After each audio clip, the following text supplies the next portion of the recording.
Bueno, ok. Entonces,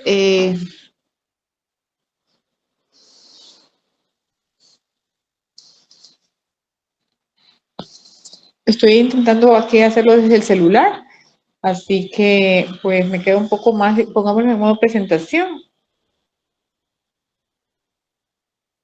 No, pues que no deja, solo, solo deja pues ponerla así. Bueno, no importa, voy a intentar muy pequeña la imagen y es más difícil así, pero igual vamos a intentarlo así porque no sé por qué no puedo desde la computadora. Sí, desde mi computadora no he podido. Mi hijo me estaba ayudando, pero no pude. Bueno, vamos a hablar del prolapso de órganos pélvicos y vamos pasando, ¿no? Decimos que el prolapso de órganos pélvicos es según la Sociedad Internacional de Uroginecología, la define como el descenso de una o más estructuras de la pelvis, teniendo en cuenta como a las estructuras de la pelvis, al cervix, ¿sí? Al ápex, que se consideraría ahí pues como la cúpula vaginal, cuando la paciente ya no tiene útero, al descenso de la pared vaginal anterior, pared vaginal posterior o, o el fondo del saco desde su localización normal hacia o a través de la apertura vaginal. La Sociedad de Continencia la define como el descenso sintomático. Ellos ya hablan aquí cuando ya hay síntomas de la pared vaginal anterior, cervix o apex vaginal. ¿Listo? Pasemos. Dice que es una patología muy prevalente, pero que no causa mortalidad, pero sí tiene un gran impacto en la calidad de vida de las pacientes, ocasionando pérdida de la autoestima, aislamiento social, depresión. Es verdad que la mayoría de las pacientes pueden ser asintomáticas y que algunas pacientes no buscan atención inmediata. Se dice que el 60% de las mujeres que han tenido un parto pueden tener una evidencia de prolapso de órganos pélvicos en algún momento de su vida y que el 40% de las mujeres entre 45 y 85 años pueden tener un prolapso de órganos pélvicos objetivo al examen físico. El aumento de la expectativa de vida de las pacientes hace que también haya un aumento en esta prevalencia de esta patología, ¿sí? Y se dice que 11% de las pacientes pueden ser llevadas a cirugías de estas pacientes que operamos, puede haber incluso una recurrencia de prolapsos en un 6 a 30%, 30% es bastante. Estas recurrencias se pueden dar, ¿por qué? Porque operé a la paciente con sobrepeso, obesidad, operé una paciente con prolapso de órganos pélvicos estadio 3 o 4, tiene más riesgo de prolapso, o porque operé una paciente en una edad menor de 60 años. ¿Listo? Sigamos. Como todas las patologías, hay factores de riesgo, ¿sí? Entonces tenemos los factores de riesgo que predisponen, los que incitan, los que promueven y los que descompensan. Los que predisponen la genética, la raza, el género, los que incitan las miopatías, neuropatías, las cirugías previas, hacer una histerectomía abdominal o vaginal a edades muy tempranas, me puede favorecer a la presencia de prolapso de órganos pélvicos, el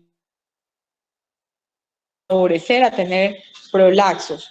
Los factores que promueven, tenemos el cigarrillo, las enfermedades pulmonares obstructivas crónicas, el estreñimiento, las actividades recreativas o laborales, la obesidad, es decir, todo aquello que me genere un aumento en la presión intraabdominal me puede favorecer a que yo tenga un prolapso.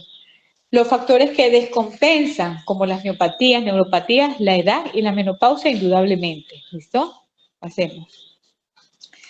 Se dice que en el embarazo van a existir cambios fisiológicos que debilitan el soporte del piso pélvico, sobre todo con el primer embarazo y sobre todo si este primer embarazo tiene macrosomía, polidragnios o es un embarazo múltiple, es decir, como lo que decíamos, que se aumenta la presión a nivel de la pelvis.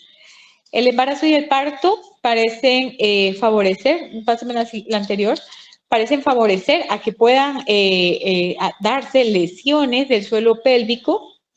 ¿Por qué? Porque pueden haber estiramientos o desgarros de nervios, desgarros o alteraciones del músculo y de tejidos conectivos. Sigamos. Tenemos que en el parto van a haber estiramientos de tejidos conectivos que superan los límites fisiológicos. y que se pueden dar ciertos traumas en el tejido muscular y neurológicos. Dentro de las alteraciones o las lesiones neurológicas tenemos al nervio pudendo, que recordemos que si hay una alteración en el nervio pudendo, va a haber una denervación y una atrofia del músculo elevador del ano.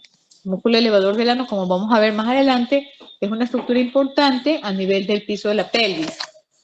Se dice que un parto aumenta el riesgo 4 veces más de prolapso de órganos pélvicos, 2 partos 8 veces más y 3 partos aumentan 9 veces el riesgo de un prolapso de órganos pélvicos. Sigamos.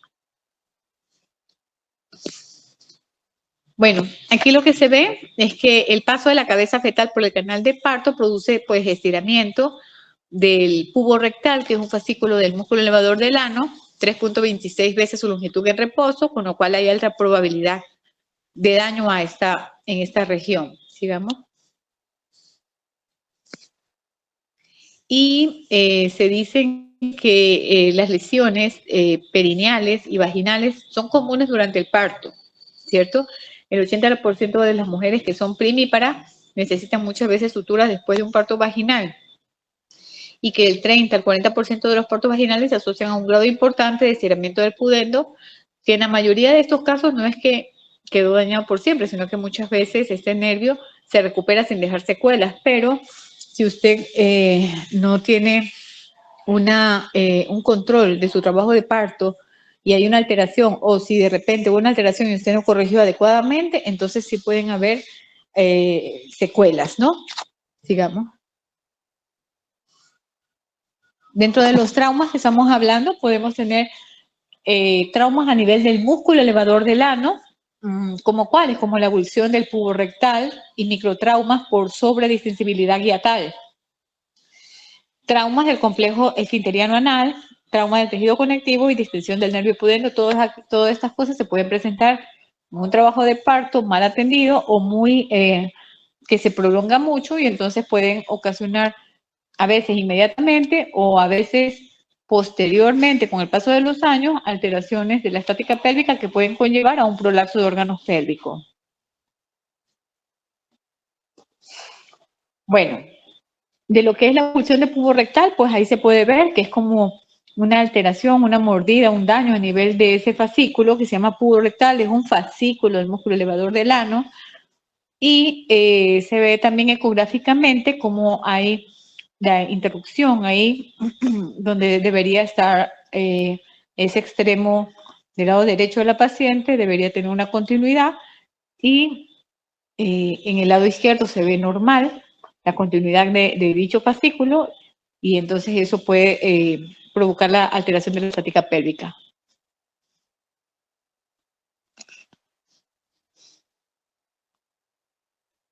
¿Cómo prevenir los traumas en el trabajo de parto? Los estudios indican que se pueden reducir estas lesiones del suelo pélvico y se puede mejorar cuando usted que está en un trabajo de parto y tiene que tener una protección manual del periné, el uso correcto de una episiotomía. Recordemos que no se debe hacer episiotomía de forma rutinaria, evitar el parto con forceps y las posiciones óptimas para el trabajo de parto nos van a asegurar de que probablemente no haya una alteración de todas aquellas estructuras que conforman el piso de la pelvis. El manejo óptimo del periné inmediatamente después del parto, es decir, que tengo que hacer un diagnóstico y una reparación. Si veo que hay un daño que yo no puedo corregir como médico general, entonces yo debo llamar a un especialista para que haga la corrección específica de cada alteración que se haya presentado, porque recuerden que si no hace una corrección correcta, podemos tener incontinencias como incontinencia fecal o incontinencias urinarias o también puedo tener fístulas, ¿ok? Sigamos. Otro factor de riesgo importante es la obesidad y vemos que la población obesa se ha duplicado o triplicado a nivel mundial y las pacientes que tienen un IMC mayor de 30 van a tener mayor disfunción del piso pélvico y asimismo 2.5 veces más el riesgo de la disfunción del piso pélvico es por el aumento de la presión intraabdominal, como veníamos diciendo. Entonces es importante hacerle crear conciencia a la paciente de que tiene que bajar de peso, pero que no solamente es bajar de peso, sino que también tiene que hacer ejercicio para poder fortalecer estos músculos que muchas veces cuando dejan de comer, entonces se pierde se pierde grasa, pero también hay un porcentaje de músculo que se debilita y entonces provoca una alteración de la estática pélvica. Sigamos. Indudablemente, como decíamos, la edad que es un factor de riesgo muy importante.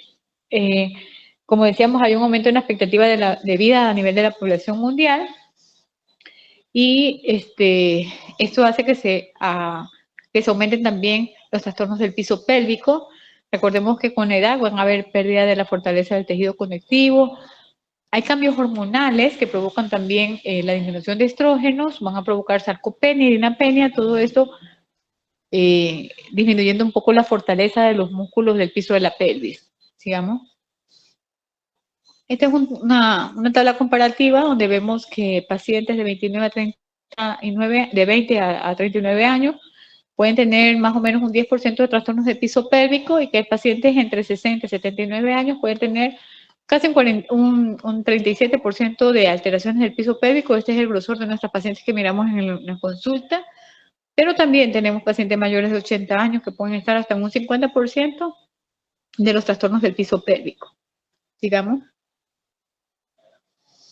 La menopausia, la mujer mayor de 40 años, por cada década va a tener una disminución de la masa muscular fisiológica entre 8 y 10%. Ya por ahí va perdiendo, ¿cierto? El 30% de los ancianos pueden tener sarcopenia y dinapenia. Y recordemos que ahora se habla mucho también de la deficiencia de la vitamina D, que está muy asociada a los pacientes con menopausia. Entonces, todo esto va a provocar una debilidad a nivel del músculo y sobre todo el músculo estriado, es decir, sobre todo el músculo del piso de la pelvis. ¿Listo? Decimos que las lesiones durante el parto, los factores no obstétricos como el envejecimiento, la menopausia y el sobrepeso pueden aumentar el riesgo de trastornos del suelo pélvico. ¿Listo? Me va a provocar un desbalance ahí.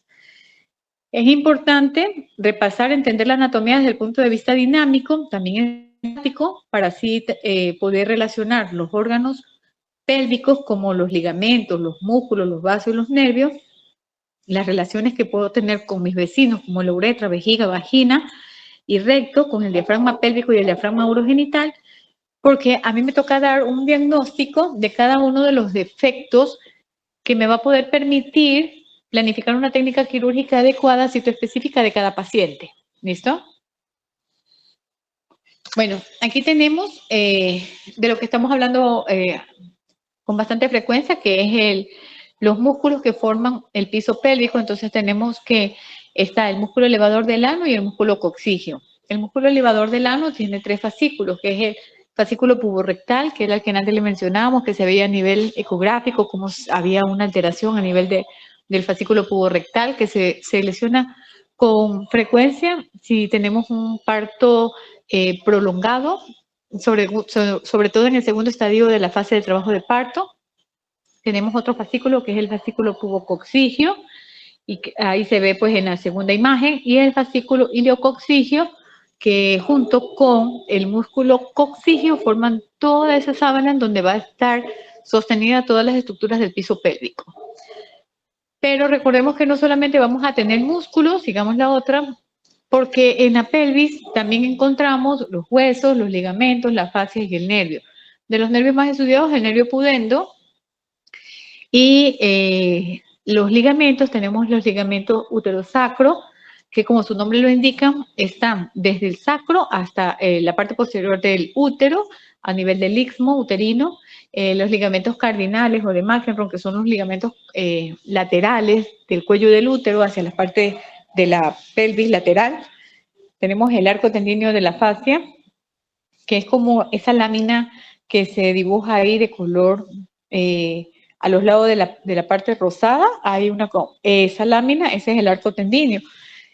El tendíneo se encuentra en las partes laterales y por lo general es la unión de las fascias, ¿sí? Vamos a tener una fascia, que es la fascia anterior, que va a estar como separando la vejiga de la vagina, y esa es esa fascia rosada que se ve ahí, que se llama fascia vesicovaginal, porque está separando la vejiga de la vagina.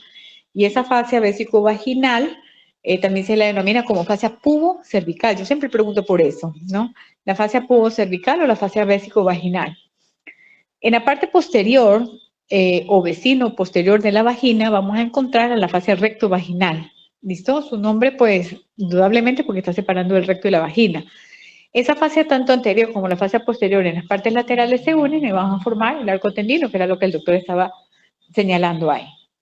¿Listo? Entonces tenemos que a nivel de las estructuras del piso pélvico vamos a tener huesos, músculos, fascias, ligamentos. Todas esas estructuras tienen que tener un buen soporte porque si se daña una, pues van provocando un desbalance a nivel de la estática pélvica y entonces ahí es cuando se empiezan a presentar los prolapsos, que inicialmente muchas veces la paciente ni siquiera se dan cuenta o no provocan un cuadro clínico y por ello a veces no consultan, pero con el paso de los tiempos, con todos los factores de riesgo que vienen, como la menopausia, la edad, la pérdida de estrógeno, colágeno, crecimiento, todo eso, van haciendo que los síntomas se vayan acentuando de tal forma que la paciente busca consulta, ¿ok? Bueno, aquí lo que se ve es esa fascia que en este momento ahí pues se ve la fascia rectovaginal. ¿Sí? Que es como esa malla que se ve ahí dibujada.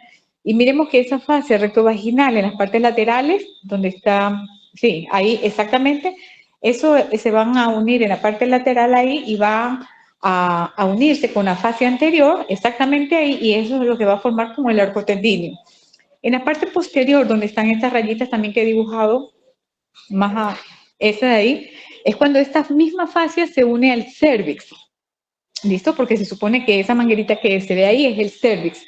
Entonces, esa fascia, en esas rayitas donde está señalando exactamente el doctor, en esas líneas de ahí, es donde se une con el cérvix, pero en las partes laterales, ¿sí? Hasta ahí, miren, desde donde estaban las rayitas hasta ahí, esa línea, exactamente esa línea de ahí, hasta ahí donde llega, eso se llama los ligamentos cardinales. ¿Listo? Desde donde están las rayitas, donde estaba el ser, eso, desde ahí hasta donde la espina, ahí, todo eso se llama ligamento cardinal, porque recordemos que la fascia, la unión de toda esa fascia van a formar los ligamentos, ¿ok? Entonces tenemos ya ahí la fascia rectovaginal, que en las partes laterales se unen con la fascia anterior y van a formar el arco tendíneo, y en la parte posterior también se van a unir. Y ahorita vamos a ver en otra diapositiva y van a formar los ligamentos cardinales. Miren cómo se ve. ¿Sí ven la fascia pubocervical o vesicovaginal? ¿Listo? Ahí donde está eso celeste, esa es el arco tendíneo, ¿no? De la fascia. En donde están las rayitas ahí a nivel pericervical, pues es el anillo pericervical que se une junto con la fascia posterior y entonces todo eso se forma como un anillo a nivel del cervix, eso se llama anillo pericervical. Por eso antes decíamos que si una paciente usted le hace una histerectomía, se abdomina lo vaginal, se va a perder ese anillo pericervical que es el que nos ayuda a sostener o a suspender la vagina, que sería como el nivel número 1 de Delancey, que es el nivel de suspensión estructuralmente hablando. ¿Listo? Entonces, esta fascia es como, yo le digo a los chicos o a los estudiantes cuando están conmigo, es como una sábana en donde va a descansar tanto la uretra, que es esa porción de color roja que se ve allá adelante, esa, y luego sigue la vejiga, que ahí no está dibujada, pero ahí debería seguir más desde ahí hasta el cervix, la vejiga. Entonces, cuando hay un daño a ese nivel, por todos los factores de riesgo que hemos hablado, entonces va a hacer que la vejiga como que hace un peso y se ve o la paciente lo percibe como una sensación de una masa. Pero si no se daña en ese nivel donde está la palabra escrita fascia pubocervical, sino que se daña donde descansa la uretra, entonces voy a tener un cuadro clínico como de una incontinencia urinaria de esfuerzo, porque la uretra no tiene como quien la sostenga, entonces va a tener como una hipermovilidad uretral. ¿Listo? Podemos seguir. Bueno, eso era lo que yo les decía ahí del anillo pericervical, donde está esa parte como de color esa, exacto. Es el anillo pericervical que va a estar formado por los ligamentos cardinales, laterales que se ven. Mire, ahí se ve exactamente cómo se ven formados los ligamentos cardinales. En los ligamentos uterosacros, que van hacia la parte de atrás, no se ven dibujados ahí, pero los ligamentos uterosacros, ese sería la parte de adelante, el pubis, porque ahí estaba la uretra. Los ligamentos uterosacros están hacia atrás, exactamente, ahí para atrás, eso. Y por la fascia. Es decir, que ese anillo pericervical va a estar formado por los ligamentos uterosacros, los cardinales y las fascias, tanto anterior como posterior. ¿Listo? Es una estructura muy importante que nos ayuda a sostener la vagina para que no tenga un prolapso apical. Apical, ¿ok? Podemos seguir. Bueno, este es lo mismo, un dibujo en donde se ve ahí. Aquí sí se ven con esas flechas rojas dibujados los ligamentos uterosacros del útero al sacro, la parte posterior. ¿Listo? Donde se ven esas flechas rojitas. También se ven los ligamentos cardinales, que son los laterales, ¿sí? El canal de color celeste, bien repintado, es el canal vaginal, y arriba está la fascia pubocervical y abajo está la fascia rectovaginal, que todo va a confluir ahí a nivel del cervix, ¿listo? Y en la partecita de acá abajo, pues está asimismo el cervix con todas sus estructuras, como lo estamos hablando ahí, que está como hecho un corte transversal exactamente ahí a nivel del cervix, ¿ok? Y la otra imagen que está viendo ahí es la vejiga, que está de color verde, la uretra también, pero donde está la uretra, en la parte de abajito hay como un color celeste, que es donde descansa la uretra, y ese se denominaría como la vagina suburetral, o la parte suburetral, donde está sostenida todas las estructuras que nos ayudan a darle el soporte a la uretra. ¿Listo? Si se daña ese pedacito que está ahí, va a provocar una alteración como una incontinencia urinaria de esfuerzo. ¿Listo? Ahí se ve también donde dice paravaginal, ATFP, es el arco tendíneo. ¿Listo? Y recuerden que ahí donde está la vejiga, está como un sombreado, y eso debajo de la vejiga, exacto, un sombreado, ese es la fascia pubocervical o la fascia vesicovaginal. Ahí está el cervix, a los lados están los ligamentos cardinales y hacia atrás están los ligamentos uterosacros. O sea, es como que las mismas imágenes, pero en diferentes posiciones, como para que se logren grabar los nombres, ¿ok? Todo esto que estamos hablando es como la parte estructural, ¿sí? Y una vez que se dañe una de esas partes estructurales, me pueden provocar una alteración ya en el cuadro clínico de la paciente. ¿Listo? Sigamos. Bueno, aquí hablamos de los niveles de la... Entonces, hay 3 niveles. Esta es la parte estructural, ¿sí? Lo que estamos hablando. El nivel 1 es el nivel de suspensión, de tal forma que la paciente está parada y la vagina está suspendida por unas estructuras que van a ser el ligamento uterosacro y los ligamentos cardinales. El nivel 1 de Lance se llama suspensión y está dado por los ligamentos uterosacros y cardinales. El nivel 2 de Delancey es como el tercio medio de la vagina. Está dada por las fascias pubocervical hacia adelante y la fascia rectovaginal en la parte posterior y el arco tendíneo en la parte lateral. Este nivel de Delancey 2 se llama nivel de unión. Yo les digo como para que se acuerden, es porque se une la fascia anterior con la fascia posterior. ¿Listo? Y en el nivel 3 es como la entrada a la vagina, como los 3 primeros centímetros en la entrada a la vagina, en donde vamos a encontrar todas aquellas estructuras que nos ayudan a sostener la uretra, ¿sí? Ahí tenemos los ligamentos puburetrales, en la parte lateral vamos a encontrar el diafragma urogenital y en la parte posterior, pues vamos a encontrar el cuerpo del periné, ¿listo? Entonces, los niveles de Delancey hablan como de la estructura y divide la vagina como en 3 porciones, ¿sí? La parte más alta es el nivel 1, la de en medio es el nivel 2 y la última parte o la parte más externa, ya llegando a la vulva, pues es como el nivel 3 de Delancey, como para que más o menos traten de entender. Delancey decía, y lo dividió así, para entender que son 3 estructuras que se pueden alterar en cualquier parte y entonces va a provocar un cuadro clínico diferente. Sigamos. Delancey también hablaba de una cosa que él denominó como la teoría de la hamaca, porque él decía que esa fascia pubocervical parece una hamaca, decía, donde descansa la uretra y la vejiga, y que si esa hamaca se llega a dañar en la parte central, donde está descansando ahí en este caso la mujer, entonces el cuadro clínico va a ser como una sensación de una masa central, pero que no siempre se puede dañar esa hamaca o esa sábana a nivel central, sino que también se puede dañar a nivel paravaginal.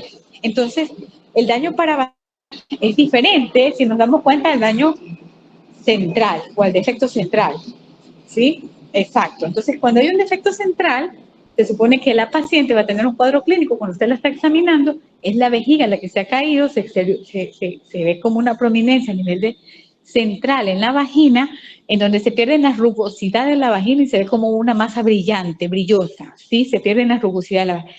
Y cuando el defecto es paravaginal o lateral, no se pierden las rugosidades de la vagina y la masa se ve como tirada hacia un lado. ¿Listo? Pero él decía, no siempre el daño tiene por qué ser ahí en la parte central o en medio, sino que se puede dañar como que fuera que la maca se dañe justamente donde se está sosteniendo. ¿Sí? Entonces dice, si se daña en la parte allá donde se está sosteniendo cerca del útero, entonces voy a tener un defecto transversal, es decir, allá arriba. Pero si se daña acá, cerca donde está descansando la uretra, entonces voy a tener un daño diferente y voy a tener un cuadro clínico diferente a la sensación de la masa, sino que ahí voy a tener algo de incontinencia porque tengo una hipermovilidad uretral. ¿Listo? Entonces él decía que dependiendo de dónde estuviera el daño, también voy a tener un cuadro clínico del paciente. ¿Listo? Sigamos la siguiente. Bueno, entonces después apareció Peter Petros y él le hablaba de una teoría integral. Él decía que él considera todo el piso pélvico como de una forma integral, como un sistema interrelacionado entre órganos, músculos, nervios y las estructuras del tejido conectivo, en donde el conjunto es mayor que la suma de todas sus partes, siendo el tejido conectivo, pues él decía como el más vulnerable para la lesión. Entonces, recordemos que él decía, todo tiene una estructura, ¿cierto? Y una forma.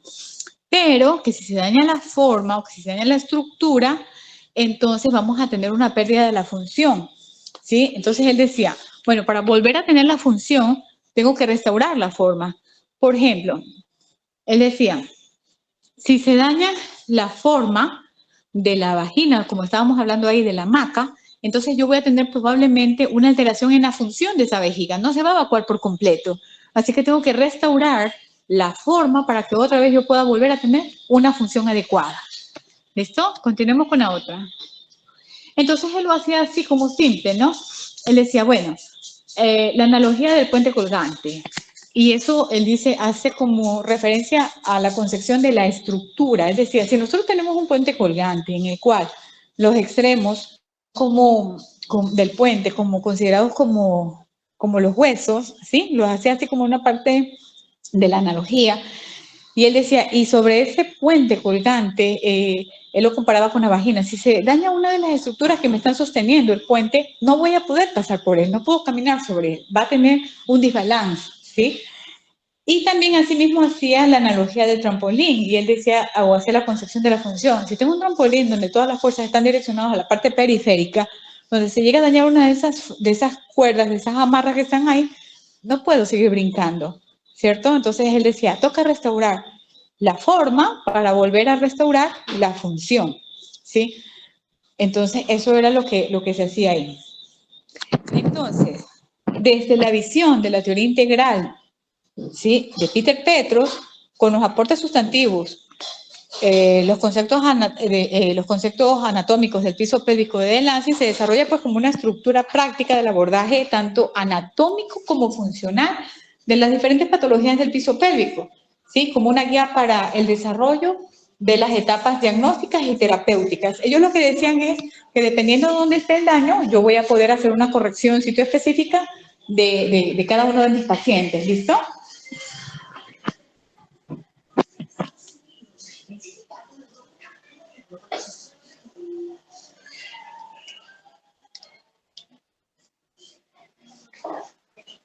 Listo. Entonces aquí vamos a seguir así mismo hablando. Mire que ahí se ven en esa imagen donde dice áreas funcionales del piso pélvico, tenemos ahí como la división estructural de los niveles de Delancey. Recuerden, el nivel 1 de Delancey es la parte más alta, en donde vamos a encontrar ahí, porque vemos una paciente como acostada, ¿no? Pero levantada así, se vería como el útero y el cuello del útero arriba sosteniendo la pared vaginal. Luego se ve el nivel 2, donde se encuentra la vejiga que está descansando sobre esa fascia pubocervical vaginal. Y luego pues se ve el nivel 3 del Delancey, que se encuentran todas aquellas estructuras que me ayudan a sostener la uretra. ¿Listo? Y en esta otra imagen que está acá, pues lo mismo, lo va así como en 3 porciones. Entonces dice, si yo tengo un daño anterior, o en el nivel 3 de Lancy, ¿qué voy a tener? La uretra se me hipermoviliza, se me mueve cuando yo toso, río o estornudo, y voy a tener un cuadro clínico de una incontinencia urinaria de esfuerzo. Pero también puedo tener una incontinencia fecal, ¿sí? Porque estamos hablando de los 3 primeros centímetros de ese tubo vaginal, ¿listo? Es decir, que tiene un componente anterior y uno posterior. Dice que en la parte medial podemos tener daño de la fascia pubocervical, ¿cierto? Y puedo tener un cistocele central, un cistocele paravaginal o un cistocele alto, ¿ok? Ahí está. Y que mi cuadro clínico va a ser una sensación de una masa, pero también voy a tener trastornos de vaciamiento.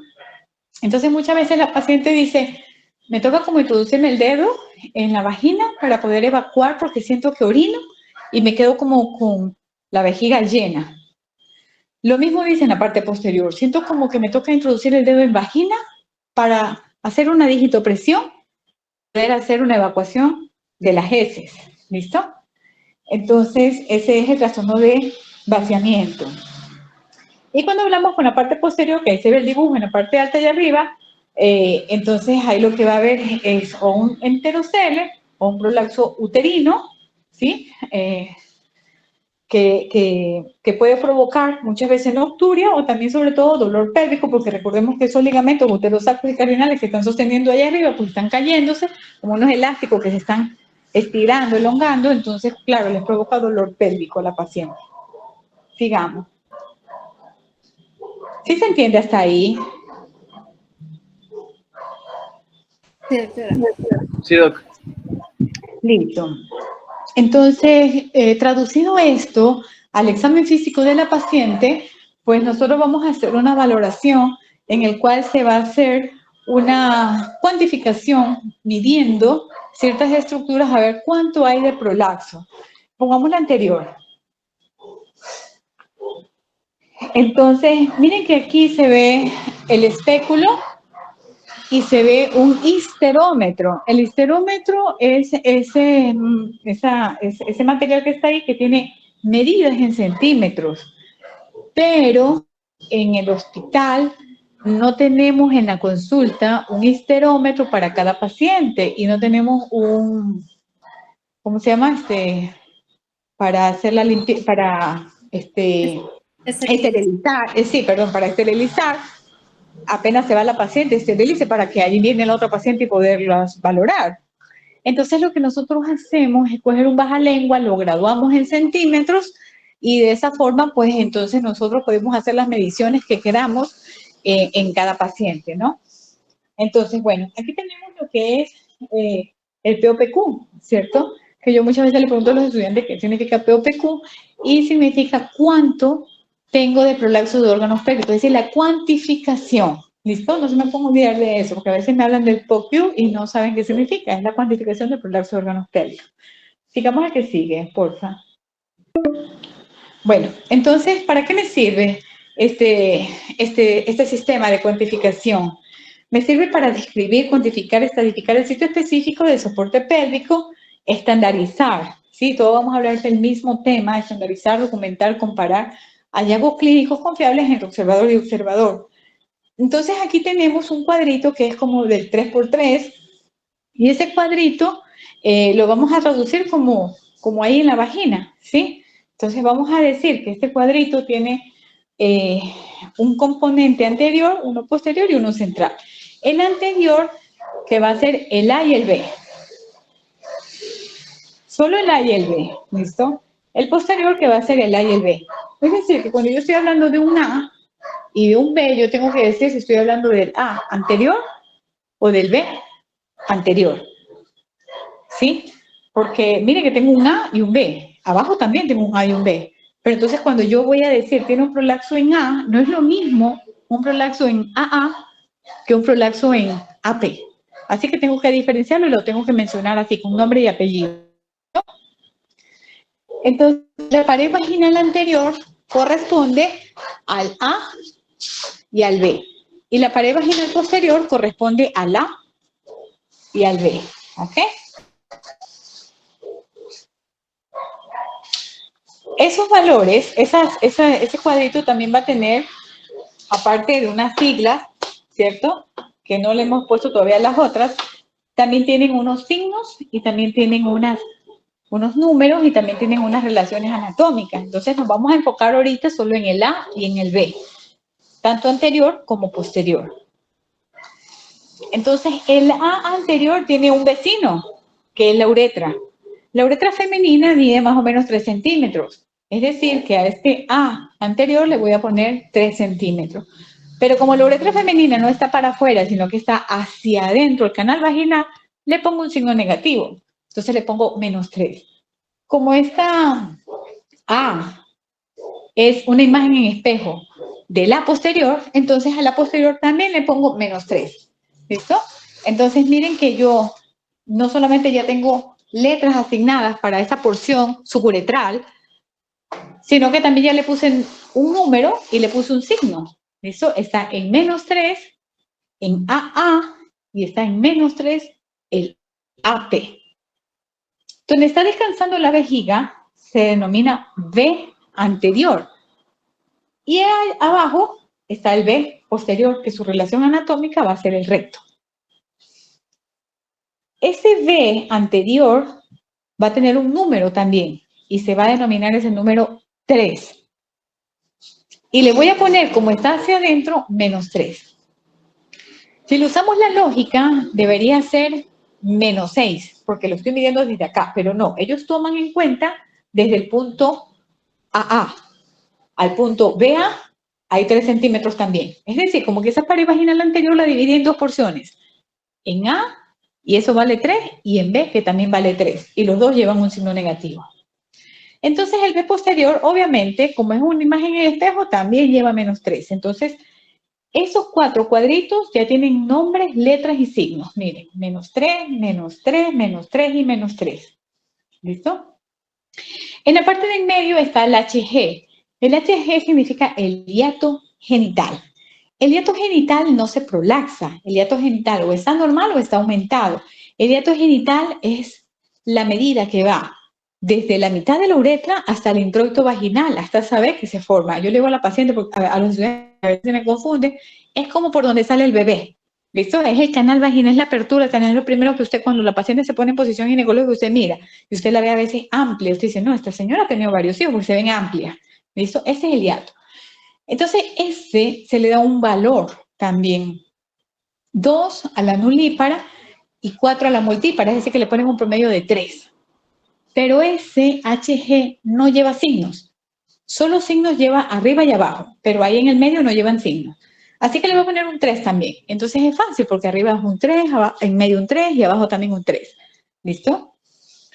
El CP es el cuerpo del perineo, que va desde esa entrada o desde ese hiato genital, desde esa V que se forma ahí, hasta el ano. Eso se llama periné. Tanto en el hombre como en la mujer, esa partecita se llama periné. Entonces le ponen cuerpo del periné.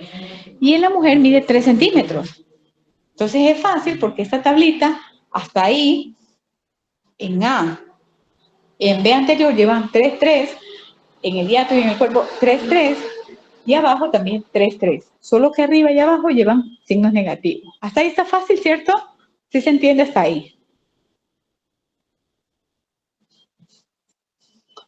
Sí, doc. Sí. Listo. Ok. Continuemos la otra imagen, la otra diapositiva.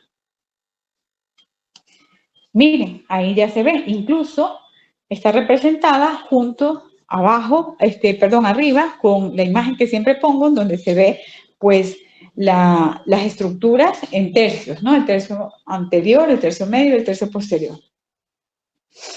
Y aquí ya se ve que si yo tengo una alteración en AA, entonces significa que voy a tener un uretrocele. Pero como yo ya no puedo decir uretrocele, digo, tiene una alteración A anterior.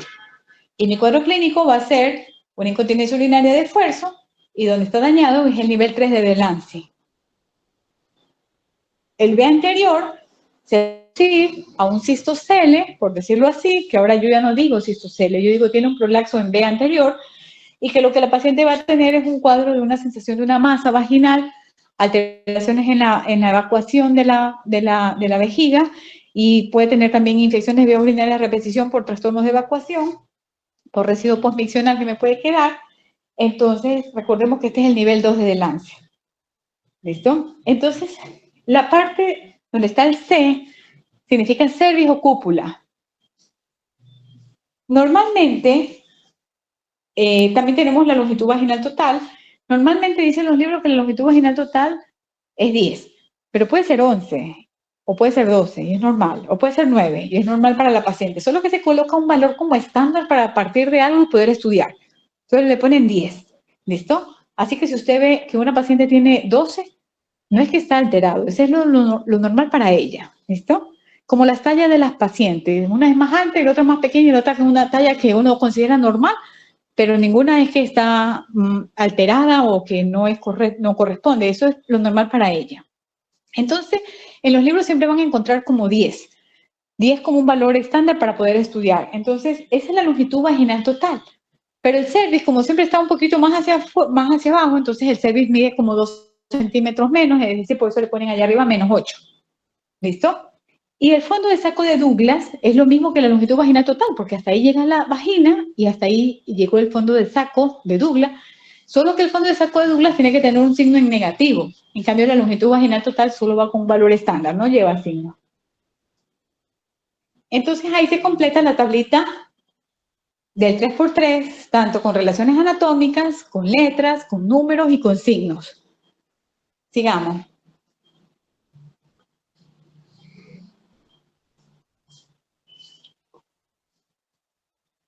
Entonces aquí ya se ve que si la paciente, yo le digo, voy a hacer una medición de cuál de las estructuras o de qué porción es la que se le está prolaxando, yo voy a hacer una medida y le voy a decir puje. Si en ese pujar yo le veo que la paciente, el cuello del útero ya no está en -8, se viene descendiendo de la cavidad vaginal y queda en la mitad. En la mitad de las medidas de las carúnculas himeneales. Y yo digo, uy, ya no está desde las carúnculas hasta allá 8 centímetros, está 5 nomás. Pero como está dentro del canal vaginal, le voy a poner un menos, porque está adentro todavía. Entonces, -5 significa que la paciente tiene un grado 1. Y ahí se puede ver exactamente, como está mostrando el doctor, que si el cuello del útero o la paciente estuvo entre -8, ¿sí?, hasta -2, esa paciente tiene un grado 1 de prolaxo. Si la paciente, ahí porque se ve la paciente acostada, pues si la paciente estuviera parada, haga de cuenta que se le está bajando a través del canal del tubo vaginal, entonces ni siquiera se lo siente ella. A veces es en el examen físico que uno dice, se le está descendiendo el útero. Ella no se lo percibe porque no está afuera todavía, ¿listo? Entonces, todo lo que está entre -7, -6, -5, -4, -3, -2, -2, midiendo desde las carúnculas himeneal, que es donde estuvo el IME, hasta donde se desciende al cuello del útero, ese es un grado de prolaxo 1 en apical. No le vamos a decir en el C, porque C es cervix o C es cúpula. Entonces no decimos así, decimos apical. ¿Listo? Pero si el cuello del útero se está prolaxando y la paciente cuando vamos a medir está a 1 centímetro de salirse o se salió 1 centímetro, todo lo que está entre -1 y +1 es grado 2. Si el cuello del útero se le salió y la paciente dice, sí, se me sale allá afuera, pero un poquitico. Ah, pero ese poquitico mide 1 centímetro que se salió. O está por salirse 1 centímetro, todo lo que está entre -1 y +1 es grado 2. Es decir, que cada que yo vea en la tablita dibujado un número 1, no importa el signo, si es -1 o es +1, es un prolaxo grado 2. Y yo tengo que decir si ese prolaxo se encuentra en A anterior, en A posterior, en B anterior, en B posterior o en apical. En este caso estamos haciendo el ejemplo con apical, ¿listo? Si la paciente se le sale el cuello del útero, pero bien afuera, camina con eso allá abajo, y yo mido desde las carúnculas himeneales, que está bastante salido y tiene +7 centímetros, es grado 3. Pero si yo veo y lo mido, digo, no, tienes +8 centímetros hacia afuera, ya es grado 4. Tomando en cuenta la longitud vaginal total de esa paciente, que es 10, -2, un estándar, -2, es 8. Entonces, si ya mide el punto de corte 8 hacia afuera, es grado 4. ¿Listo? Por eso la reglita está ahí haciendo en cuenta que la paciente mide, la longitud vaginal total mide 10. ¿Listo? Si la longitud vaginal de esa paciente fuera 8, entonces yo dijera 8 menos 2 es 6. Si la paciente tiene más 6, ya es grado 4. Depende de la longitud vaginal total de la paciente, yo digo si es grado 3 o grado 4. Grado 4 solamente hay en apical, porque la pared vaginal anterior y posterior solo tienen grado 1, 2 y 3. ¿Listo? Si yo le digo a la paciente que puje y en el punto AA, cuando yo le digo que puje, se sale y se hace una masita también, lo máximo que se puede salir, el AA es más 3, obviamente, porque si es menos 3, lo normal, lo máximo que se puede prolapsar es a más 3. El B anterior, lo máximo que se puede prolapsar es más 6 centímetros. ¿No es que normalmente es como que estuviera menos 6? ¿Listo? Entonces, si cuando yo le digo a la paciente que puje en el V anterior se prolapsa poquito, uno dice es grado 1, pero poquito significaría menos 2. Si ya está en menos 1 o en más 1, es grado 2. ¿Listo? Sigamos. Doctora, lo que pasa es que esta reunión ya se va a cortar porque esta le dan un tiempo. Entonces aquí dice que va a finalizar en 2 minutos. Entonces, para mandar otro link. Listo, continuemos porque yo tengo clase con los estudiantes de la Libre a las 7:30. Sí, yo sé que fue por problemas de conexión que yo tuve, pero entonces, si no, enseguida nos conectamos, ¿listo? Tengo clase a las 7:30. Los días jueves son los más largos para mí, termino a las 10 de la noche con clases, ¿ok? Sigamos.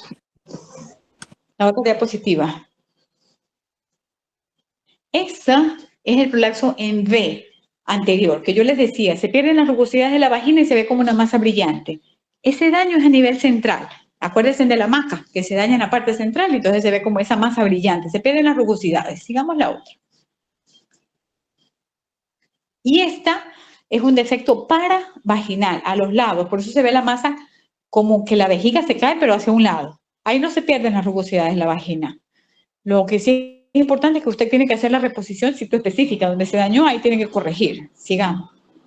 Ese es un defecto paravaginal. Y este es un defecto central, apical. El cervix está afuera, mire, está más o menos como unos 3 centímetros por fuera de la vagina. Entonces, si está a más 3 centímetros por fuera, significa que es un grado 3, porque no tengo el número 1. Si tuviera el número 1 es grado 2, ¿ya? Pero como tengo un signo positivo más afuera, entonces ya es un grado 3. Si yo tuviera menos 3 en el cervix, es grado 1, porque está todavía dentro del canal vaginal. Y lo otro que está allá abajo es un prolapso de cúpula vaginal. Eso es de lo más difícil de poder tratar, porque cuando yo quiero corregir esa cúpula no tengo cómo sostenerme. Entonces me tengo que ayudar con una malla para sostenerme, ¿sí? Para volverla a suspender. Sigamos, eso es prolapso apical.